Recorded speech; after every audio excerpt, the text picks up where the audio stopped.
tous et bienvenue dans ce 9e numéro du JT de Newsweed. Au sommaire de votre épisode du jour, contraventionnalisation du cannabis en France, bonne ou mauvaise idée, les briques de chanvre, l'avenir de l'urbanisation et quel rappeur US parle le plus de weed. Gérard Collomb a déclaré la semaine dernière au micro de Jean-Jacques Bourdin sur RMC vouloir mettre en place la contraventionnalisation du cannabis dans les 3 à 4 mois. Ce que dit Emmanuel Macron, ce sont deux choses principalement. La première, c'est qu'effectivement, on peut dresser contravention tout de suite, parce que le problème aujourd'hui, c'est que quelqu'un est arrêté pour un trafic de sup, et puis il se passe rien. Exactement. 2 jours après, il revient dans son quartier et il fait exactement le même trafic. Tout de suite. Contravention tout de suite. Soit il paye, quand ce sera en soit place. Il peut payer. Oui. Comme ça, je pense que dans les 3-4 mois qui viennent, nous aurons mis en place. Alors, bonne ou mauvaise idée? Actuellement, en France, la répression sur le cannabis s'exerce différemment en fonction des régions. Si dans les grandes villes, un consommateur se retrouve rarement en garde à vue pour de simples faits de consommation ou de possession de petites quantités, les forces de l'ordre des petites villes sanctionnent davantage les mêmes faits. C'est d'ailleurs un des arguments des réformateurs de la loi sur le cannabis. Si la loi n'est plus appliquée, c'est qu'elle est mauvaise. La contraventionnalisation voudrait que chaque infraction, consommation ou possession soit automatiquement sanctionnée d'une amende. Le montant évoqué jusqu'ici est d'au moins 100 €. En cas de refus de paiement, l'appareil judiciaire prendrait alors le relais. L'intérêt d'une contraventionnalisation est principalement de désengorger les tribunaux en évitant les poursuites judiciaires. Elle ne s'attaque en revanche pas au marché noir ou à l'autorisation du cannabis thérapeutique. Et tout ça n'est pour l'instant que de la théorie, car dans la pratique, aucun détail n'a filtré jusqu'ici sur la manière dont la contraventionnalisation pourrait être mise en place.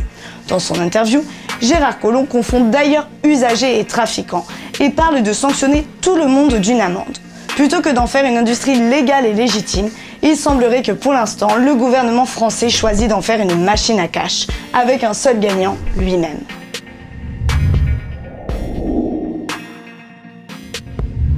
L'urbanisation galopante pousse à trouver des solutions écologiques efficaces et des ressources naturelles qui préservent l'environnement tout en permettant le développement.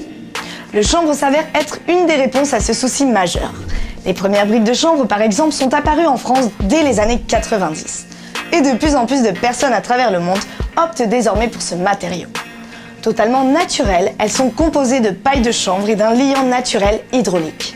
Les principales qualités du chanvre dans la construction sont à la fois l'efficacité de l'isolation et la régulation de la chaleur et de l'humidité au sein de l'habitation. Les briques de chanvre sont par ailleurs biodégradables et totalement recyclables et résistant aussi bien au feu qu'à la moisissure.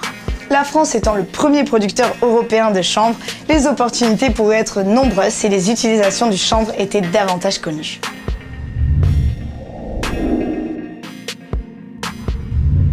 Le cannabis fait largement partie de la culture hip-hop et les artistes US s'en inspirent évidemment beaucoup pour écrire leurs lyrics. Mais quel artiste US en parle le plus?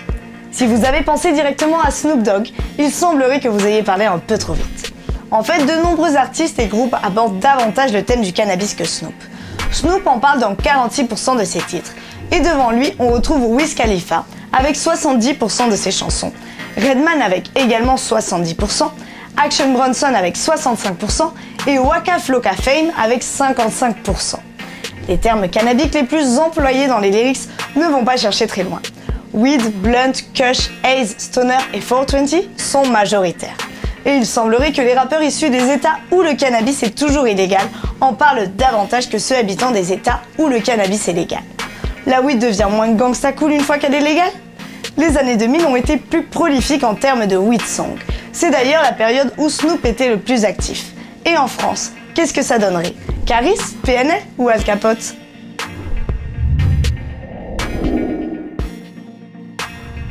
Merci à tous de nous avoir suivis, on se retrouve très vite pour un nouveau JT de Newsweed. D'ici là, on n'hésite pas à liker et à partager un max.